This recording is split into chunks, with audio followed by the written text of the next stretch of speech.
نحمدہ ونصلی علی رسولہ الکریم، اما بعد فاعوذ باللہ من الشیطان الرجیم، بسم اللہ الرحمن الرحیم۔ میرے پیر کامل فرماتے ہیں کہ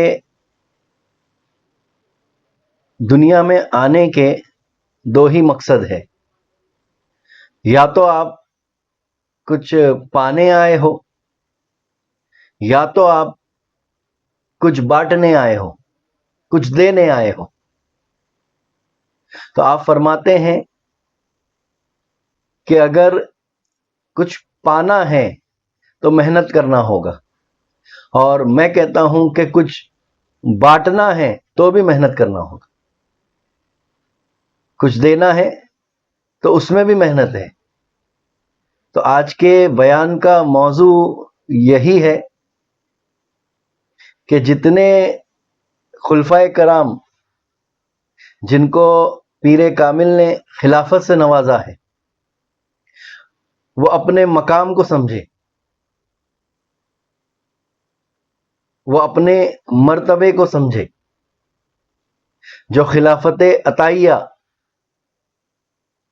جس کے سر پہ پیر نے اپنے پیر کا تاج، غریب نواز کا تاج، غوث پاک کا تاج، علی کا تاج اور رسول کا تاج رکھ دیا، بس اس کی ذمہ داری کو سمجھنا ہے، اس مقام کو سمجھنا ہے، اس درجے کو سمجھنا ہے۔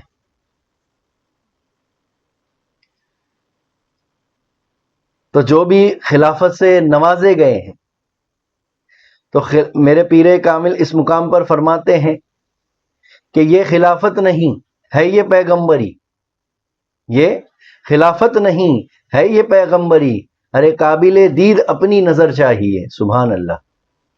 تو میں اس کا خلاصہ بھی کرتا ہوں، ورنہ اگر بات سمجھ میں نہیں آئی تو کہتے ہیں نا کہ اگر بات سمجھ میں نہیں آئی تو گالی ہو جائے گی۔ کسی کی بولی کسی کی گالی ہوتی ہے، اور کہیں کی گالی کہیں کی بولی ہوتی ہے۔ تو بس اس فرق کو سمجھنا ہے کہ اس شعر کے مفہوم، اس شعر کا مفہوم کیا ہے، معنی کیا ہے۔ تو پیغمبر کے کئی معنی ہوتے ہیں، پیغمبر کے مطلب ہوتے ہیں پیغام پہنچانے والا۔ تو ایک پیغام جو ہے ایک عام بھی ہوتا ہے، انسان جس کو ہم پوسٹ مین کہتے ہیں انگلش میں، جو ایک خط انسان کا لکھا ہوا دوسروں تک پہنچاتا ہے، تو وہ عام ہوتا ہے جو انسان کا پیغام انسان تک پہنچاتا ہے، ایک شخص کا پیغام دوسروں تک پہنچاتا ہے۔ تو اردو میں ہم بھی اس کو جو ہے پیغام پہنچانے والا کہتے ہیں، انگلش میں اس کو ہم پوسٹ مین کہتے ہیں۔ تو اللہ نے جس کو اپنا پیغمبر منگایا تو وہاں پر تخصیص ہے، کیا ہے وہاں پر؟ تخصیص ہے، یعنی اللہ کا پیغام بندوں تک پہنچانے والا۔ جیسے آپ دیکھیے جبرائیل امین بھی جو ہے ایک مقام پر اگر آپ دیکھتے ہیں غور کر کے تو وہ بھی پیغمبر ہے، لیکن وہ اللہ کا پیغام جو ہے بندوں تک نہیں پہنچا رہے، بلکہ اللہ کا پیغام جو ہے اپنے مصطفیٰ تک پہنچا رہے ہیں، وہ اللہ کے نبی اور رسولوں تک پہنچا رہے ہیں۔ تو نبی اور پیغمبر کے معنی ہوتے ہیں کہ پیغام پہنچانے والا، اور ایک مقام جو اللہ نے تخصیص رکھا ہے وہ رسولوں کا رکھا ہے، کیونکہ ہر نبی جو ہے رسول نہیں، اور لیکن ہر رسول کیا ہے؟ نبی ہے، پیغمبر ہے، لیکن ہر پیغمبر اور نبی جو ہے رسول نہیں ہے۔ تو رسول کی کیا تعریف ہے؟ تو رسول بھی جو ہے پیغام ہی پہنچاتا ہے اللہ کا بندوں تک، لیکن اللہ نے ان کے اوپر جو ہے آسمانی کتابوں کو نازل فرمایا، جس کو ہم صحیفہ کہتے ہیں۔ تو رسولوں کے لیے تخصیص آئی ہے، نبیوں کے لیے تخصیص آئی ہے، لیکن ایک عام بھی ہوتا ہے پیغام پہنچانے والا۔ تو جب اللہ نے اور رسول نے آخری نبوت کا اعلان فرمایا تو اس کے بعد جو ہے ولایت کا سلسلہ جاری ہوا۔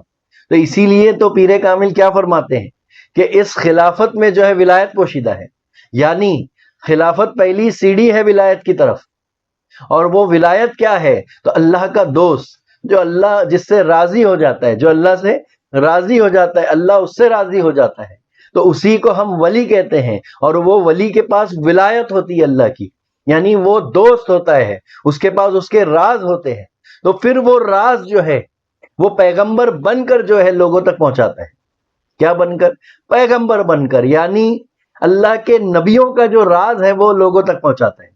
یعنی اللہ نے جو نبیوں کو راز عطا فرمایا، یعنی میرے نبی کریم صلی اللہ علیہ وسلم کے سینے مبارک میں جو راز پوشیدہ ہے، وہ راز جو ہے پیر کامل کے ذریعے جو ہے اس کو عطا ہوا، وہ مقام منزل جو ہے عطا ہوئی، وہ تعلیمات اس کو عطا ہوا۔ تو وہ جو ہے اس مقام پر اگر اپنی حقیقت کو سمجھتا ہے تو خلافت عطائیہ ہے اور ولایت جو ہے کسبی ہے، یعنی خلافت کو جو ہے پیر عطا کر دیتا ہے، ایک ولی اپنے مرید کو عطا کر دیتا ہے خلافت، لیکن ولایت کے لیے اس کو جو ہے محنت کرنا پڑتا ہے، مجاہدہ کرنا پڑتا ہے، محاسبہ کرنا پڑتا ہے، معائنہ کرنا پڑتا ہے، مشاہدے کے مقام سے گزرنا پڑتا ہے، تب جا کر جو ہے اس کے ولایت کے دروازے کھلتے ہیں۔ تو ولایت بھی جو ہے ایک طرح سے پیغمبری ہے، اس میں جو ہے اس کی ذمہ داری یہ ہے کہ جو اس کے سینے میں دولت آئی ہے اس کے پیر کامل کے صدقے میں وہ لوگوں تک پہنچائے، یہی منشأ خلافت بھی ہے۔ تو اس دنیا کے اندر کئی طرح کے جو ہے رہبر موجود ہیں، ان کا مقام دیکھو آپ دنیاوی اعتبار سے، کہ اگر کوئی استاد ہے، اگر کوئی کالج کا پروفیسر ہے، یونیورسٹی کا پروفیسر ہے، اگر کوئی جو ہے آپ کو ٹیکنیک سکھا رہا ہے، سائیکالوجی سکھا رہا ہے، سائنس سکھا رہا ہے، تو وہ آپ کا استاد ہے، ٹیچر ہے، پروفیسر ہے، تو اس کی کیا قدر و قیمت ہے، اس کا کیا مقام ہے اس دنیا کے اندر؟ تو ان کے کیا مقام ہوں گے جو اللہ کا پیغام بندوں تک پہنچا رہے ہیں، یعنی مصطفیٰ، یعنی پیغمبر، یعنی نبی، یعنی رسول، کیونکہ اللہ کے بعد سب سے اونچا مقام ہے تو وہ پیغمبروں، رسولوں اور نبیوں کا ہے، اس کے بعد جو ہے اولیاء کرام کا ہے اور علماء دین کا ہے۔ کیوں؟ کیونکہ یہ علماء دین کی ذمہ داری کیا ہے، اولیاء کرام کی ذمہ داری کیا ہے؟ تو رہبری کرنا۔ تو اس دنیا کے اندر سب سے اعلیٰ و اولا درجہ ہے، مقام ہے، کام ہے، تو وہ ہے رہبری کرنا۔ کیا ہے؟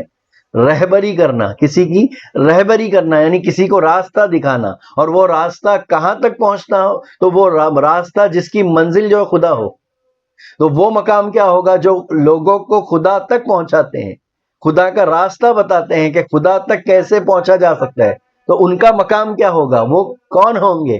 تو بس اسی مقام کو سمجھنا ہے کہ پیر نے تمہارے سر پر جو تاج رکھا ہے تو اس کی حقیقت کو جاننا ہے، اپنے مقام کو سمجھنا ہے، ورنہ ہوگا کیا معلوم ہے کہ ورنہ آپ سمجھو گے کہ کوئی عطا کر دیا پیر نے گفٹ، تو وہ تاج پہن کے جو ہے اترانے لگو گے، ہاں، اور شو بازی کرنے لگو گے۔ اور اتنا یاد رکھنا، اسلام کے اندر ریاکاری کو جو ہے اللہ پسند نہیں کرتا، تو ایسا نہ ہو جائے کہ ہم ریاکاری کے جو ہے لیے وہ تاج پہنے اور نکلے گھر سے۔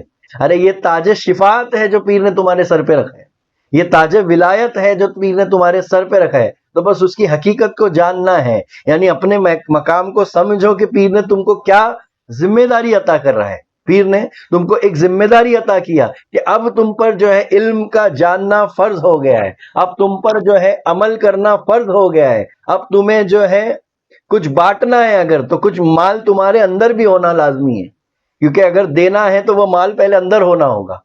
تو اس لیے کہتے ہیں کہ بس جاگنا ہوگا، تو ہر خلیفے کو جاگنا ہوگا، اور خلافت اسی کو ملتی ہے جو جاگا ہوا ہوتا ہے، لیکن اس کے باوجود بھی اور جاگنا ہوگا اور محنت کرنا ہوگا۔